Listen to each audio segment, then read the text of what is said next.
The universe doesn't give you what you want. It gives you what you are. Not what you think, not what you visualize, but what you identify as. This is the forgotten law, older than any book on manifestation, the law of identification. For centuries, sages tried to describe it through parables and poetry. They didn't call it attraction or vibration. They called it swabhava, the inner essence you unconsciously live from. You do not attract reality. You project it from the inside out. Every morning as you wake, you resume a story about who you are. You recall your name, your past, your limits. You re-enter the character. And without realizing it, that identity is the spell that tells existence how to treat you. You don't live in the world. You live inside the boundaries of your self-definition. Ancient India understood this long before modern metaphysics.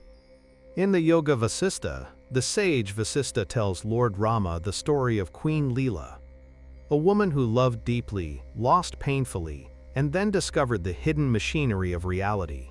When her husband, King Padma, died, her grief consumed her.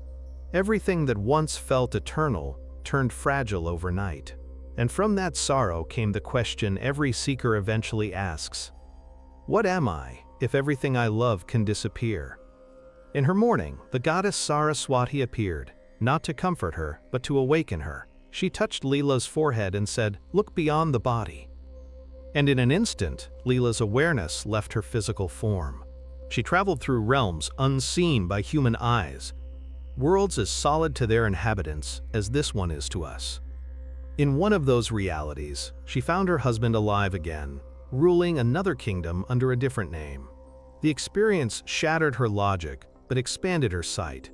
She saw that every reality exists simultaneously, and what we call life is just one layer of infinite possibility determined by what we identify with. When she returned, Saraswati explained, the body limits those who think they are the body. The mind limits those who think they are the mind. But to the one who knows they are consciousness, no door is closed. Even the smallest keyhole becomes a gateway. That is the law of identification. You become whatever you believe yourself to be. Your limitations are not written into creation. They're written into perception. We've been trained to use thought as a tool of attraction. Think positive, visualize abundance, affirm success. But these methods operate on the surface of identity. They decorate the mask without changing the actor beneath it. You can't permanently rise above the level of who you believe you are. A poor man repeating "I am wealthy" still carries the vibration of poverty if he feels unworthy of abundance. An anxious person meditating on peace still emits restlessness if peace feels unnatural to their identity. You don't manifest what you want. You manifest what feels like home. This is why change feels hard. Because you're not fighting circumstances. You're fighting familiarity. The subconscious clings to whatever identity feels most familiar, even if it hurts. It mistakes repetition for safety. That's why suffering often feels safer than transformation. But identity is fluid. You are not a fixed being. You are consciousness choosing an avatar each day. And every time you change the story of who you are, reality rewrites itself to match. The Vedantic sages called this the shift from Aham Deha Asmi, I am the body, to Aham Brahmasmi, I am the infinite. When you stop identifying as form and start identifying as awareness itself, the universe bends accordingly. Matter becomes pliable. Probability becomes responsive. You transcend causality because you've remembered you are the cause. This is not philosophy. It's physics of consciousness. The body operates in space-time. The subtle body, the mind and prana, operates in the fourth dimension, and consciousness, the Atman, operates beyond dimension altogether. Whatever layer you identify with determines which laws you obey. If you think you are the body, you are bound by physical limitation. If you know you are the mind, you can bend time through perception. If you realize you are consciousness, you realize there was never anything to bend at all. The great paradox is that every reality already exists. You don't create them. You tune to them through identity. Just like a radio, each frequency plays a different world. and your self-concept is the dial. So how do we apply this ancient law in modern life? Step 1. Become aware of what you've unconsciously identified with. Listen to the sentences you use after I am. I am tired. I am unlucky. I am shy. Each phrase is a command to the quantum field. If you say it long enough, the universe believes you. But the same rule works in reverse. If you begin to identify as capable, calm, magnetic, or free, and you emotionally inhabit those states long enough, they crystallize into fact. The subconscious cannot distinguish imagination from memory. It only amplifies emotional consistency. Step 2. Detach from the body without rejecting it. The body is your instrument, not your identity.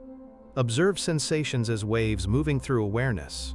When pain arises, say, pain is being experienced, not I am in pain. That subtle linguistic shift separates consciousness from condition. It's how you begin to experience yourself as the witness, not the wound. Step 3. Confront your deepest belief, your mortality. Every other fear is a disguise for the fear of death, but death terrifies only the one who thinks they are the body. The Atman doesn't die. It merely changes focus, just as you change dreams at dawn. Once this is understood, fear evaporates and life begins in earnest. Step 4. Embody your highest identity now. Don't try to become be.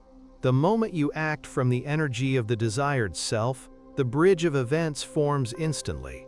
The external world is just your delayed reflection. When you stop waiting, it stops lagging. You are not transforming into something new. You are remembering what you always were. Every limitation is a costume consciousness put on for the thrill of rediscovering itself. That is why the ancient texts call enlightenment disidentification. You don't need to add anything to become infinite, you simply subtract everything you are not. So look at your life today. Every recurring pattern is an identity loop. Financial struggle may just be identification with unworthiness. Toxic relationships may reflect identification with lack of self-love. Anxiety may reveal identification with control. Once you shift the identity, the pattern has no soil to grow in. Change doesn't require effort, it requires recognition. You dissolve the illusion by seeing through it. Like Queen Leela, once you understand that all worlds are projections of mind, you stop trying to fix the dream. You wake up from it. This is the true meaning of mastery. Not controlling matter, but knowing that matter follows consciousness. Every saint, mystic, and awakened being operated by this same law. Jesus said, I and the Father are one. Krishna said, I am the Self, seated in the heart of all beings. Buddha said, all phenomena are mind-made. Different languages, same realization. The law of identification is the core of them all. It tells you that the world is not happening to you. It is happening as you. So next time you feel trapped, don't ask, how do I escape? Ask, who am I being right now that experiences this trap? Because when the self changes, the scenery must follow. The prison dissolves with the prisoner. Ultimately, even the idea of creating reality dissolves. Because the creator and creation were never two. Consciousness simply dreams itself in endless forms. Each awakening to remember that it was the dreamer all along. You are that consciousness, infinite, untouchable, eternal. When you truly identify with that, not intellectually, but experientially, the universe stops being a mirror of fear and becomes a playground of possibility. So forget the law of attraction. Remember the law of identification. You become what you identify with, and when you identify as the infinite, you realize you were never becoming at all. You were always being.